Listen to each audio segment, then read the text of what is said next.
Discipline बनाई गई है उसको हम फॉलो ज़रूर करेंगे, उन नियमों का हम ज़रूर पालन करेंगे।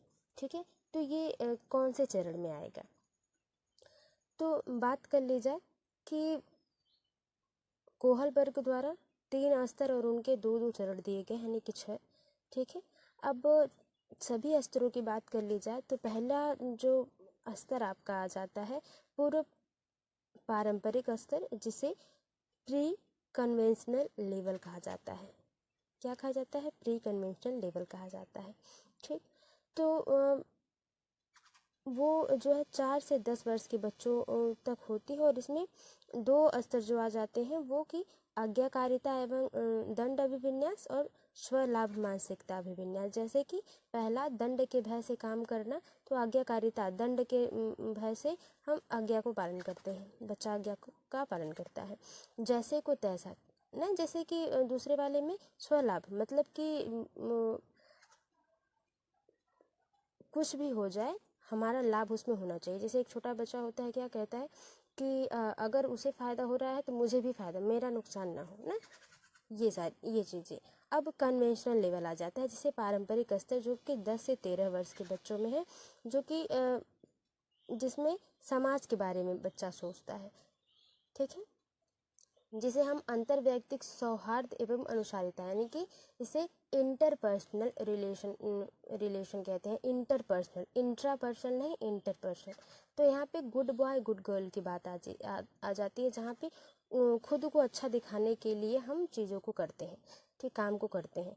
दूसरा स्तर इसी का आ जाता है पारंपरिक स्तर का, जिसे हम सत्ता एवं सामाजिक व्यवस्था का अनुपालन जिसमें होता है, जिसको हम maintaining the social order, law and order, हम जिसमें क्या करते हैं, ऑर्डर को फॉलो करते हैं, जो कि क्वेश्चन को बता रहा है कि हम कुछ भी काम करेंगे, सज़ा में नियम बना रहे हैं समाज में, तो वो नियम फिक्स्ड है, उन्हें तोड़ना नहीं है। यहाँ पे ये सारी चीज़ें हैं जहाँ बच्चा सोच रहा है कि नहीं, एक एज आते ऐसा कि नहीं, नियम कानून तो ज़रूरी है, फॉलो करनी चाहिए ना, नियम बनाए ही गए हैं फॉलो करने के लिए, या कुछ लोग कहते हैं तोड़ने के लिए ना, तो वो अपनी अपनी राय रखता है बच्चा, लेकिन समाज के नियम को फॉलो करेगा। किस वाले में? पारंपरिक स्तर, जो कि 10 से 13 वर्ष में आता है, जिसे हम जो है कि कन्वेंशनल लेवल कहते हैं।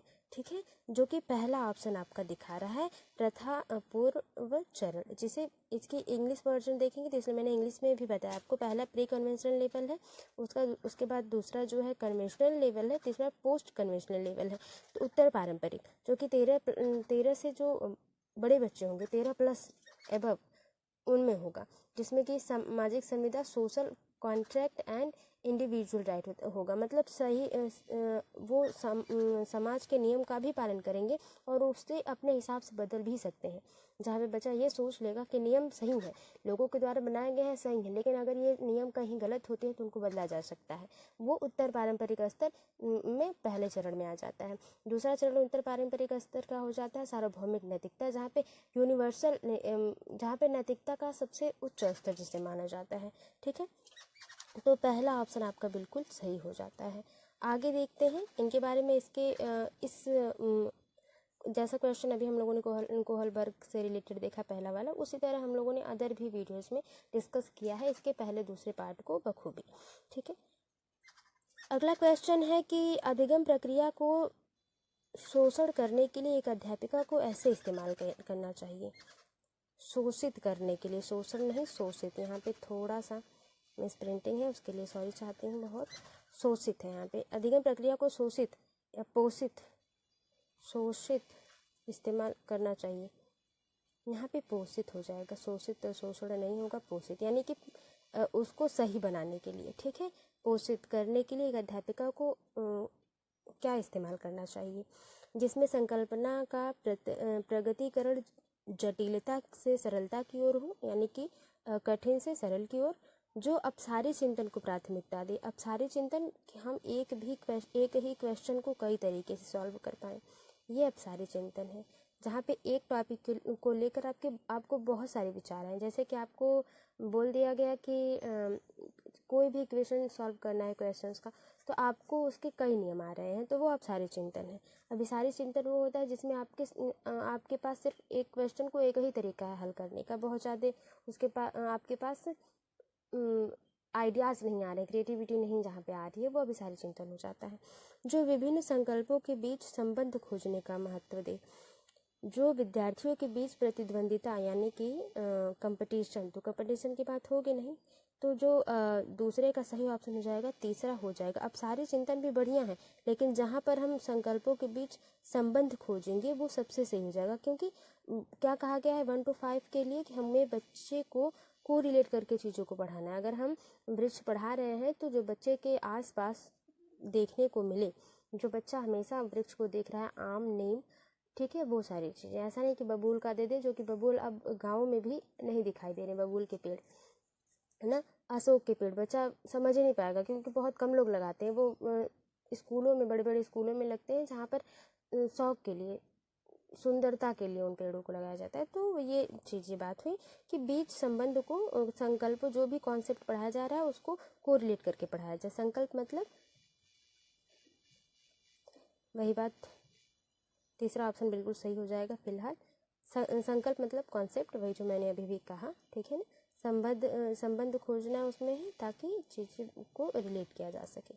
अगला क्वेश्चन देखते हैं। लेव वाइगोत्स्की का सिद्धांत है कि लेव वाइगोत्स्की के सिद्धांत मुख्यतः व्याख्या करता है किस चीज़ की, अनुवांशिकता के विकास पर प्रभाव को। तो अनुवांशिकता के बारे में वाइगोत्स्की बात नहीं करते हैं, ठीक है। संज्ञानात्मक विकास में सांस्कृतिक उपकरणों के योगदान को, सामाजिकरण के जीव पारिस्थितिकीय मॉडल को, अभिप्रेरणा पर आरोपण प्रतिरूप के प्रभाव को। देखिए क्वेश्चन आसान है, बस यहाँ पे समझने की बात है। नहीं, यहाँ पे समझने की बात ये है कि सामाजिकरण की बात तो करते हैं वाइगोत्स्की, लेकिन उसको जीव पारिस्थितिकीय मॉडल के हिसाब से वो बात नहीं करते, ठीक है। अभिप्रेरणा की बात तो करते नहीं, अनुवांशिकता की बात वो करते नहीं है। तो दूसरा ऑप्शन बिल्कुल सही हो जाएगा। संज्ञानात्मक विकास में सांस्कृतिक जैसे जो भी बच्चे को नैतिकता सिखाई जा रही है, उसमें समाज के क्या लाभ हो सकते हैं, क्या हानि हो सकती है, उसको समझाया जाए, और बच्चे को बड़े से, जो भी बड़ा व्यक्ति है उससे उसको एक संकेत मिले, इशारा मिले, एक सहयोग मिले कुछ नया सीखने को। जैसे एक एज अ टीचर हम अपने बच्चों को, जो भी क्लास में हो या ट्यूशन में हो, जहाँ भी हम पढ़ाते हैं या कुछ सिखाते हैं, वहाँ पे हम उनका सहयोग करते हैं, हेल्प करते हैं थोड़ी सी, ताकि बच्चा उसको सीख जाए। ये बात लेव वाइगोत्स्की कहते हैं। दूसरा ऑप्शन आपका सही हो जाएगा। क्रिकेट पर वार्तालाप के दौरान एक अध्यापक अधिकांशतः लड़कों से सवाल पूछ रहा है और लड़कियों से नहीं। अध्यापक की यह क्रिया किसका उदाहरण है? ऐसा भी बहुत बार होता है कि खुद टीचर मजाक में ही कहें, या बहुत आप लोगों ने भी सुना होगा कि जब क्रिकेट की बात आती है, ऐसी चीज़ जैसे बाइक चलाने की बात आती है, क्रिकेट की बात आती है, और जहाँ पे थोड़ा सा भारी काम करने की बात आती है, वहाँ पे अधिकतर जो टीचर्स होते हैं, यहाँ तक कि फीमेल टीचर भी मैं बात करूँ तो, अध्यापक या अध्यापिकाओं की भी बात करूँ तो, वो अधिकतर जहाँ पे बाइक चलाने की बात होगी, थोड़ा स्ट्रॉन्ग काम करने की बात होगी, जहाँ पे आपको थोड़ी सी मेहनत की चीज़ है ना, और मार्केट जाने की बात हुई, या क्रिकेट की बात हुई, फुटबॉल की बात हुई, ये सारी चीज़ें अधिकतर अभी तक भी, जो कि इतना ग्लोबल लेवल पे जो है कंपटीशन सभी चीज़ों के पहुंच चुके हैं, तो चाहे वो फुटबॉल हो, क्रिकेट हो, हर जगह में लड़कियां भी शामिल हैं। फिर भी आप देखेंगे कि लोग अधिकतर जो टीचर्स हैं या कोई भी एज अ पर्सन भी आपसे बात कर रहा है, तो आपको महसूस होगा कि वो लड़कों से ही बात करते हैं, ना कि लड़कियों से ना। जैसे अगर कोई भी चीज़ काम करना हो, जो जहाँ पे थोड़ी सी आपको मेहनत की ज़्यादा ज़रूरत है, तो हम उसे संभावनाएं भी नहीं रखते कि लड़कियां नहीं कर पाएगी, मतलब ये कमज़ोर होती हैं लड़कियां ना। ये तो ये क्वेश्चन के हिसाब से क्रिकेट के बारे में, या कि क्रिकेट बहुत ज़्यादा ऐसा नहीं है कि पूरा दम लगा के ही खेलना है, पूरी मसल्स आपको यूज़ करनी है, पूरा आपके अंदर पूरा आप स्ट्रॉन्ग होने चाहिए, मोटे ताजे ना। कोई भी खेल सकता है क्रिकेट एज अ पर्सन ना। तो अभी भी गाँव में भी अधिकतर भी चीज़ों में, अगर शहरों में तो बहुत ज़्यादा इसका अभी तो है कि लड़कियां लड़के खेलें, लेकिन गांव में अभी भी जो है कि लड़के ही क्रिकेट मैच खेलते हैं, अगर वो अपने खेतों में या कहीं पे भी खेलने जाते हैं। ऐसे टूर्नामेंट में भी लड़कियां बहुत कम होती हैं, नहीं के बराबर होती हैं फिलहाल। तो यहाँ पे भी वही बात हो रही है कि टीचर जो है वो क्रिकेट के बारे में सिर्फ लड़कों से बात कर रहे हैं। तो वो किस चीज़ का उदाहरण है? जेंडर सशक्तिकरण। तो सशक्तिकरण तब होगा जब हम जेंडर को इक्वल रख के, समान रख के बराबर में बात करते हैं, तो सशक्तिकरण तो होगा नहीं। जेंडर पक्षपात, जिसे जेंडर बायास कहते हैं। संबंधता, यहाँ पे संबंध नहीं और धमकी भी नहीं दी जा रही है। तो पांचवें का जो सबसे सही ऑप्शन है वो दूसरा हो जा रहा है कि यहाँ पे पक्षपात हो रहा है कि कम से कम ये तो पूछना चाहिए था कि कल का मतलब सारी चीज़ें हम लड़कों से ही पूछ रहे हैं टीचर, तो उसे कम से कम ये तो पूछना चाहिए कि हाँ, अगर लड़कियां नहीं भी जानती हैं क्रिकेट के बारे में तो ये भी पूछे क्या तुमने कल का मैच देखा, कौन जीता इसमें, कौन सी टीम। तो कम से कम जागरूकता तो बच्चे में फैलेगी कि हाँ ये लड़कियों से पूछ रहे हैं तो लड़कियां भी इसमें कर सकती हैं ना, ये सारी चीज़ें। तो यहाँ पे क्वेश्चन के हिसाब से दूसरा ऑप्शन सही हो जाएगा कि टीचर जो है वो सिर्फ लड़कों से क्रिकेट के बारे में बात कर रहे हैं, तो वो जेंडर पक्षपात होगा। ठीक है, दूसरा ऑप्शन आपका सही हो जाएगा। अगला क्वेश्चन है कि बाल केंद्रित कक्षा, जो कि आसान प्रश्न है ये। बाल केंद्रित कक्षा में एक अध्यापिका किसको महत्व देती है? निरंतर वस्तुनिष्ठ रूपी परीक्षाओं को। तो हमेशा सिर्फ वस्तुनिष्ठ जो परीक्षाएं हैं वो नहीं सही होगा ना। ज्ञान की सक्रिय संरचना प्रक्रिया को, किसी भी तरह से पाठ्यक्रम के समापन को, दंड आधारित अनुशासन पद्धति को। ये पांचवा क्वेश्चन है। इसके पहले हम लोगों ने कौन से क्वेश्चन देखे थे?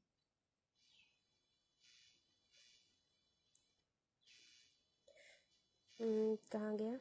अच्छा, ये तो 3 से 4। अच्छा, ये चौथा वाला, यहाँ पे 4 रहेगा, यहाँ पे चौथा वाला प्रश्न था। अच्छा, 5 2 बार हो गए हैं, फिलहाल ये सही है। तो चलिए पांचवा यही हम लोग हल कर रहे थे।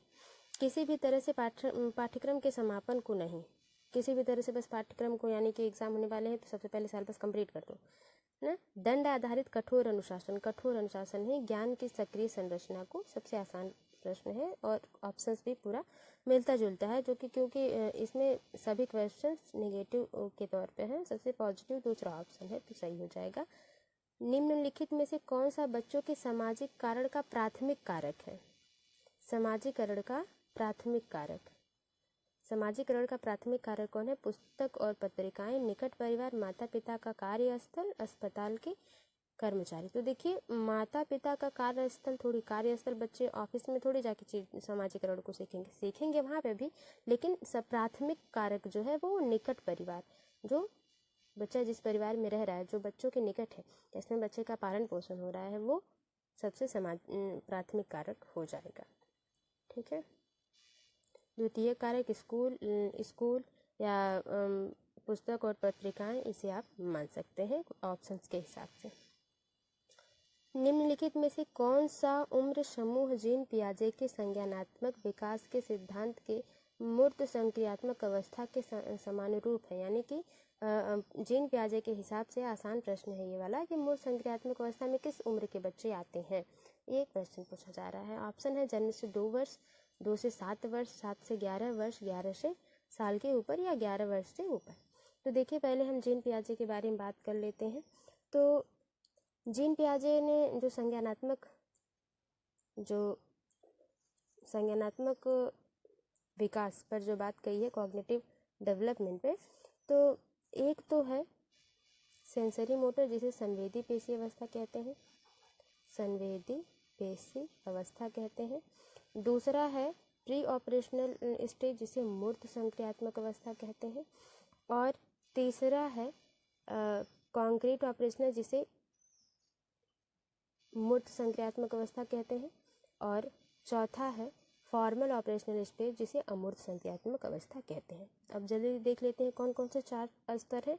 एक तो संवेदी पेशी अवस्था, दूसरा पूर्व संक्रियात्मक अवस्था, तीसरा मूर्त संक्रियात्मक अवस्था और चौथा अमूर्त संक्रियात्मक। यानी कि संवेदी पेशी, पूर्व संक्रियात्मक, मूर्त संक्रियात्मक, अमूर्त संक्रियात्मक।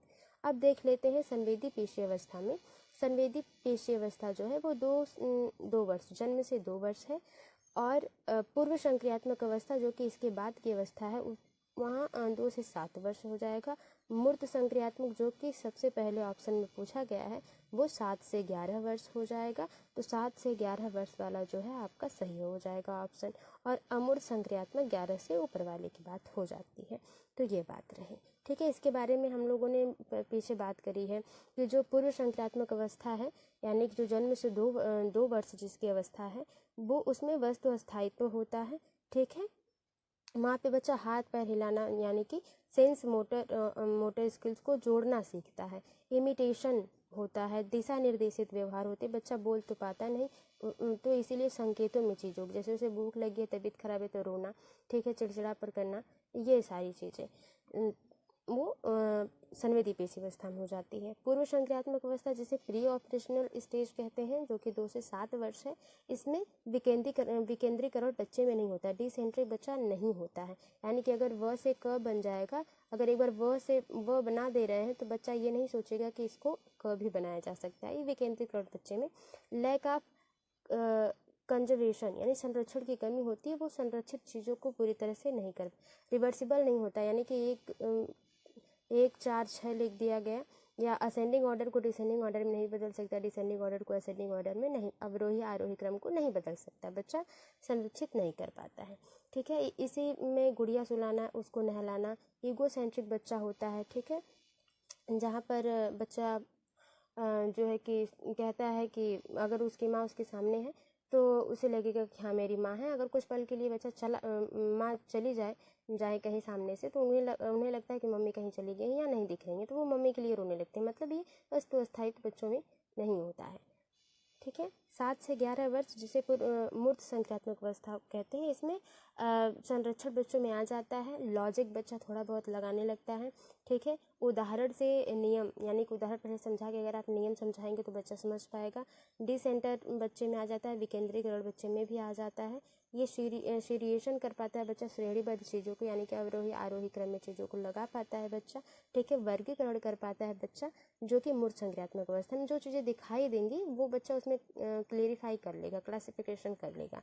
लेकिन जो 11 से ऊपर की एज है फॉर्मल ऑपरेशनल स्टेज जिसे अमूर्त संक्रियात्मक अवस्था कहते हैं, वो परिकल्पनात्मक निगमनात्मक चिंतन है, ठीक है। जहाँ पर कोई चीज़ें न भी दिखाई दे फिर भी अगर वो चीज़ें हैं तो उस पर बच्चा व्याख्या कर पाए। जैसे वायु न भी दिखाई दे फिर भी उपस्थित है, इसके बारे में बच्चे से अगर हम चर्चा करेंगे तो बच्चा अपने बताएगा, ठीक है। जैसे न्यूटन का लॉ, ये सारी चीज़ें क्या हैं फॉर्मल ऑपरेशनल स्टेज में है। अमूर्त संक्रियात्मक अवस्था है, जो चीज़ें नहीं भी दिखाई दें अगर वो मौजूद है तो उनके बारे में अगर बच्चा व्याख्या कर ले रहा है तो वो अमूर्त संक्रियात्मक अवस्था में हो जाएगा। फिलहाल हम लोगों ने देख लिया 7वें का सही आंसर जो कि तीसरा था। आगे हम लोग देखते हैं अगला क्वेश्चन। आप एक अध्यापक हैं जो विश्वास करता है कि बच्चे विभिन्न व्यक्तियों और अलग अलग तरीकों से सीखते हैं। आप अपनी कक्षा में ऐसी आकलन योजना करेंगे जो सभी विद्यार्थियों के लिए समान हो। नहीं, अगर हमें ये देखना है कि हम लोगों ने बच्चे को आज अल्फ़ाबेट सिखाया है तो अल्फ़ाबेट सिखाया है तो बच्चों को सिखाएंगे भी कई तरीके से और पूछेंगे भी कई तरीके से ना। कुछ बच्चे जैसा आप बोल पा रहे हैं डायरेक्टली उसी तरह नहीं चीज़ों को सीख पाते हैं, थोड़ा सा अपने हिसाब से थोड़ा सा उसमें बदलाव करके सीखते हैं ना। तो एक समान तो हम मूल्यांकन नहीं करेंगे, आकलन करेंगे तो केवल वस्तुनिष्ठ प्रश्न की बात आ गई तो भी सही नहीं है। बच्चों के सीखने के तरीकों से संबंधित न हो। जब बच्चों के सीखने के तरीकों से संबंधित नहीं होगा तो आप सिखाएंगे क्यों ना, ये भी ऑप्शन सही नहीं है। आकलन के अलग अलग तरीकों पर आधारित हो। हाँ, हम आकलन ऐसा करेंगे जो कि अलग अलग तरीके से सिखाएंगे भी बच्चों को। अगर नहीं समझ में आता है तो बच्चों को भ्रमण विधि से, प्रत्यक्ष विधि से, किंडरगार्टन विधि से अलग अलग तरीके से हम सिखाएंगे। और हम जब आकलन करेंगे कि बच्चे ने हमने जितना बच्चे को सिखाया वो बच्चा सीखा है उतना कि नहीं, हम जब आकलन करेंगे तो उसको भी हम कई तरीके से पूछेंगे। अगर हम बच्चे से कहते हैं 2 2 जा कितना होता है तो बच्चा अगर नहीं बता पाता है तो हम ये पूछेंगे कि 2 + 2 कितना होगा, काउंट करके उंगली से बताओ या ऐसे लाइनिंग करके खींच के बताओ ना। तो ये आकलन करने का तरीका अलग अलग होगा। तो चौथा ऑप्शन बिल्कुल सही हो जाएगा। आगे देखते हैं अगला क्वेश्चन। वाइगोत्स्की के सिद्धांत के अनुसार निम्न में से कौन सी अध्यापन अधिगम प्रक्रिया को बाण प्रदान करने की प्रभावशाली तकनीकी है। स्कैफोल्डिंग वाइगोत्स्की के द्वारा पूछी गई है इस क्वेश्चन में, ठीक है। ऑप्शन देखते हैं। समस्या के समाधान हेतु स्थिर पद दर पद निर्देश देना, यानी कि समस्या के समाधान के लिए हम बच्चे को क्या कर दे रहे हैं, निर्देश दे रहे हैं, जब भी बच्चा जहाँ भी उसको ज़रूरत पड़ रही है थोड़ी बहुत। गलत जवाबों पर बच्चों को दंडित करना नहीं। समस्या को सुलझाने के दौरान अगर बच्चे किसी बिंदु पर अटक जाएं तो उसी समय उन्हें संकेत और इशारे देना सबसे सही ऑप्शन हो जाएगा। तीसरा, जहाँ पर बच्चा कहीं अटक जाए, ऐसा नहीं कि जब भी थोड़ा सा अटके हम उसको निर्देश देने लगे, ऐसा नहीं। बच्चा थोड़ा सा अटकेगा, फिर थोड़ा सा टाइमिंग लेगा, फिर अपनी गलती को सुधारेगा, करके सीखेगा, वो ठीक है। लेकिन किसी बिंदु पर जहाँ पे अब लग रहा है कि बच्चे को थोड़ी सी हेल्प दी जाएगी तो बच्चा अपने जहाँ तक सीखना था वहाँ तक पहुँच जाएगा, तो वहाँ पर हमें क्या करना है, इशारे देने हैं, संकेत देना है, हेल्प करनी है, सहयोग करना है, मदद करना है। तीसरा ऑप्शन बिल्कुल सही हो जाएगा। अगला क्वेश्चन है कि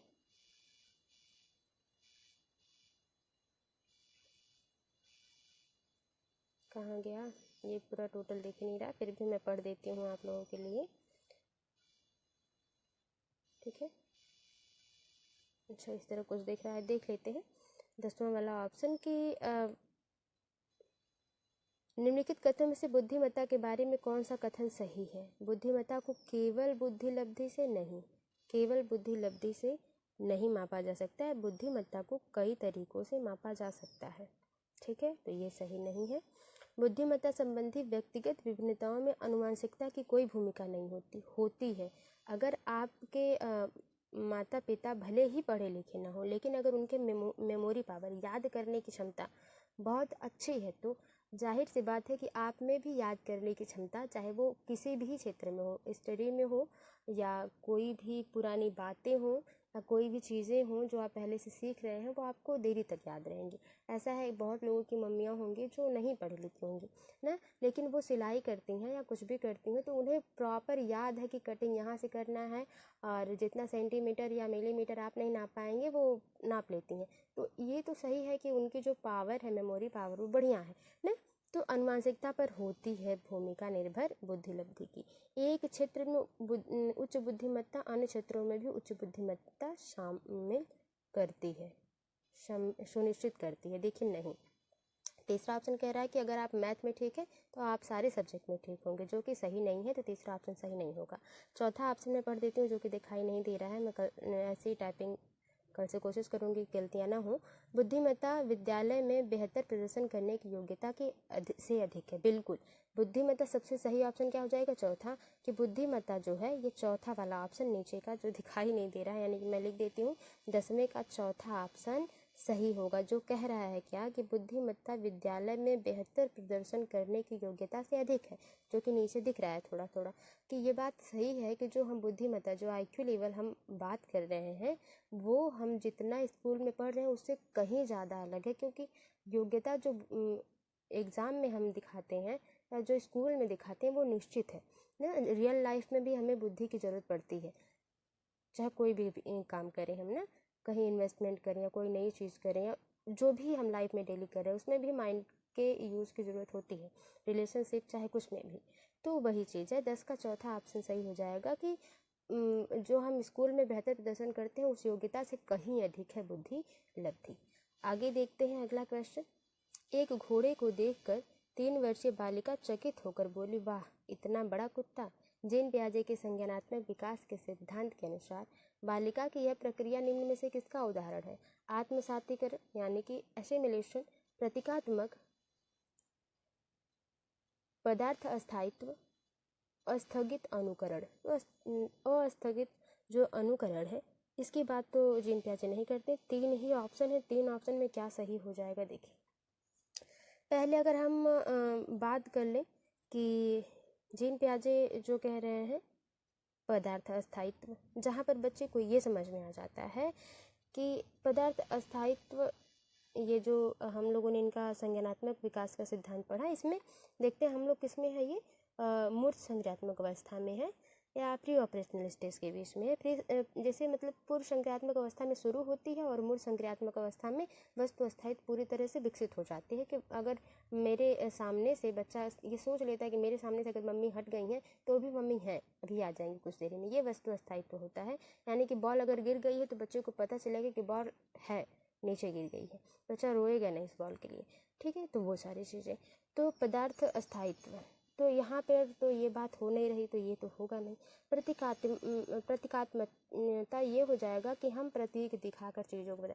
जैसे कि ये इस प्रकार की कैप में लगी चीज़ें होंगी, जैसे कि पेन के मॉडल कई प्रकार के आते हैं, तो हम उसे प्रतीक के माध्यम से सिखा रहे हैं बच्चे को कि ये जो प्रतीक है, जो इस प्रकार का सिंबल है, चिन्ह से ही तो हम चीज़ों को इंगित करते हैं ना। आप तो ये मानते हैं कि अगर बाल्टी का आकार थोड़ा छोटा हो जाए तो हम उसे छोटी बाल्टी या कुछ दूसरा कहते हैं ना। ऐसे अगर मोटी बुक हो तो ब्लैक पेज की कॉपी हो तो उसे हम रफ कहते हैं, वाइट पेज की कॉपी हो तो हम उसे सफ के लिए यूज करते हैं क्योंकि वो वाइट पेज है। ये सारी चीज़ें प्रतीक के हिसाब से हम चीज़ों को याद रखते हैं, उसी तरह बच्चा भी। इसमें आत्मसातीकरण हो जाएगा, जहाँ पर बच्चे ने ये देखा है कि उसने क्या देखा है, घोड़ा देखा है। ठीक है, अब उतने बड़े घोड़े को देखकर वो उसने कुत्ता डेली लाइफ में देखा है और उसे लगता है कि ये चारों पैर पे चल रहा है, पूंछ है उसकी, इसी तरह लंबा सा मुंह है, तो वो क्या है, कुत्ता है ना। तो ये आत्मसातीकरण है, जहाँ पर बच्चा संतुलन कर लेगा, जहाँ पर बच्चा ये समझ जाएगा कि घोड़े और कुत्ते में क्या अंतर है। ये अगर अंतर बच्चा समझ जाता है तब ये आपका समायोजन हो जाएगा। क्या हो जाएगा, समायोजन हो जाएगा। यहाँ पे बच्चा सीख लिया है कि ये कुत्ता है और ये एक घोड़ा है। ठीक है, तो ये आत्मसातीकरण है। बच्चा उनमें डिफाइन नहीं कर पा रहा है कि ये दोनों मिल रहे हैं फिर भी एक दूसरे से अलग है, जैसे काले कौवे और कोयल में, उसी तरह से आत्मसातीकरण हो जाएगा। जब बच्चा घोड़े और कुत्ते में फर्क कर लेगा तब क्या हो जाएगा, समायोजन हो जाएगा। फिलहाल ये बातें रही, पहला ऑप्शन आपका सही हो जाएगा। 12वां क्वेश्चन है कि भाषा एवं विचार पर वाइगोत्स्की क्या सुझाते हैं। वाइगोत्स्की और पियाजे, ये भाषा और विचार के में इन लोगों में विवाद है। कोई कहता है कि भाषा पहले है, विचार नहीं। कोई कहता है कि विचार पहले है, भाषा नहीं। कोई कहता है कि विचार जो है कि विचार है तभी भाषा आई। अब एक लोग कहते हैं कि भाषा है तभी विचार आए ना। तो क्या कहते हैं वाइगोत्स्की, समझ लेते हैं। दोनों लोगों को कन्फ्यूजन दूर कर लेते हैं कि भाषा संज्ञानात्मक विकास को निर्देशित करती है। संज्ञानात्मक विकास भाषा को निर्देशित करता है।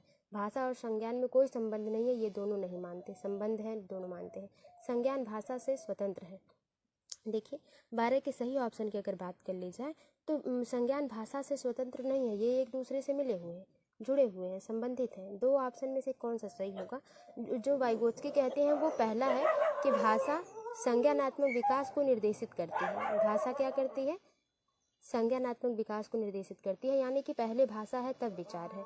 और पियाजे क्या कहते हैं, पहले विचार है तब भाषा है, ये दूसरा ऑप्शन। तो यहाँ पर वाइगोत्स्की पूछा जा रहा है तो पहला ऑप्शन सही हो जाएगा, भाषा उसके बाद संज्ञानात्मक विकास निर्देशित करती है। भाषा है तभी हमें विचार आते हैं, ये वाइगोत्स्की कहते हैं, जो कि क्वेश्चन में दिया गया है। ठीक है, अब देखते हैं अगला क्वेश्चन क्या है। अगला क्वेश्चन है, बच्चों में सृजनात्मकता को किस प्रकार से सुसाध्य किया जा सकता है। अन्वेषण को प्रोत्साहित करके, अन्वेषण मतलब खोज। अध्यापक केंद्रित शिक्षा शास्त्र द्वारा, अध्यापक केंद्रित नहीं। लगातार अभ्यास और दोहरा कर नहीं। केवल अनुकरण द्वारा नहीं। 13 का सही ऑप्शन आप समझ रहे हैं कि जब बच्चा खुद से करके सीखेगा या ढूंढेगा उसमें बच्चा क्रिएटिविटी कर पाएगा, जो कि सृजनात्मकता का मतलब है। आसान प्रश्न है। गुणज वैफल्य सीधे तौर पर निम्न में से किससे संबंधित। गुणज वैफल्य, जहाँ पर बच्चा कैलकुलेशन नहीं कर पाता है अच्छे से, ठीक है, वो चीज़ें गुणज वैफल्य होती हैं। जैसे कि जहाँ पर गणित में जोड़ घटाने में बच्चे को दिक्कत हो, वो, ठीक है ना, उसे क्या कहते हैं।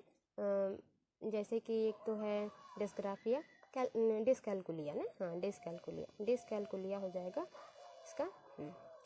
तो एक बार कभी कभी एकदम घुस जाइए ना तो चीज़ें थोड़ा सा मेमोरी बेस करनी पड़ती है। गति विषयक आवश्यकता से नहीं, दूसरों के नहीं, सांकेतिक योग्यता से नहीं, गणितीय संकल्पों के अधिगम में कठिनता। जो मैथ के कॉन्सेप्ट होते हैं, संकल्प होते हैं, उनको सीखने में क्या होती है, प्रॉब्लम होती है, उसे ही डिसकैलकुलिया कहते हैं, जो कि आसान प्रश्न है। आप लोगों ने पूरा रटा होगा ये सारी चीज़ें, जो कि सही है।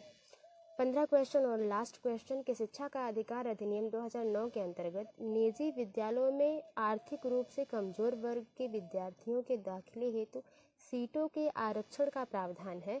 इन छात्रों के सफल समावेशन हेतु एक अध्यापक को किस तरह के शिक्षा शास्त्र का इस्तेमाल करना चाहिए।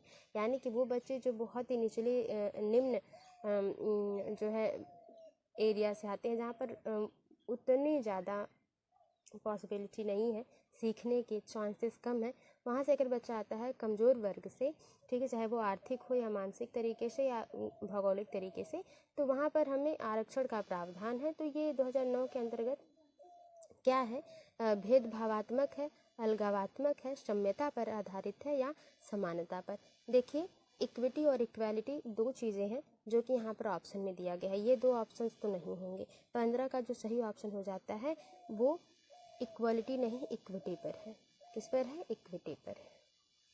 ताकि एक स्तर में लोग हैं जिन स्तर में ये ऊंचे स्तर पे थोड़ी सी अगर इनको हेल्प मिल जाएगी तो ये इनके बराबर हो जाएंगे और सभी लोग समान हो जाएंगे। ये इक्वलिटी की बात है। तो चौथा ऑप्शन नहीं होकर तीसरा ऑप्शन आपका सही हो जाएगा बिल्कुल 15 का। तो ये थे 15 क्वेश्चंस और एक्सप्लेनेशन ये थी। अगर आपको चीज़ें समझ में आई हैं या आप कोई भी चीज़ें हैं जिस पर आपको और वीडियो चाहिए, चाहे जो भी सब्जेक्ट हो, आप कमेंट बॉक्स में ज़रूर बताइएगा। मैं उन क्वेश्चंस पर वीडियो ज़रूर लाऊंगी। और मिलते हैं आपसे अगली वीडियो में। तब तक के लिए bye bye, take care, be positive, be motivated. धन्यवाद।